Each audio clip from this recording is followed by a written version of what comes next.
ایک صاحب معلوم کرتے ہیں ایک مسلم لڑکی نے غیر مسلم سے شادی کر لی ہے، لیکن وہ شادی کے بعد بھی نماز پڑھتی ہے، کلمہ پڑھتی ہے، تو کیا وہ شادی کے بعد مسلمان ہے یا نہیں؟ جی ہاں، اگر کسی خاتون نے ایسا کیا ہے تو یہ نہایت ہی ناپسندیدہ اور شریعت کی نظر میں گناہ کا عمل ہے۔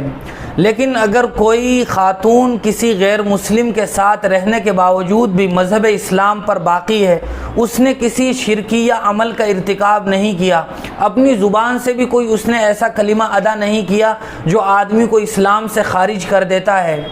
تو وہ عورت مسلمان ہی رہے گی۔ لیکن جتنے دنوں تک وہ اس غیر مسلم لڑکے کے ساتھ رہی ہے اور جو کچھ ملاقاتیں انہوں نے کی ہے وہ سب کا سب گناہ کے درجے میں ہوگا، زنا اور بدکاری ہوگا، اور غیر محرم کے ساتھ رہنے کی وجہ سے وہ مسلسل گناہ میں ہوگی۔ ایسی خاتون کو چاہیے کہ وہ غیر مسلم سے اپنا تعلق ختم کر کے توبہ کر کے اسلام والی زندگی کا آغاز کرے۔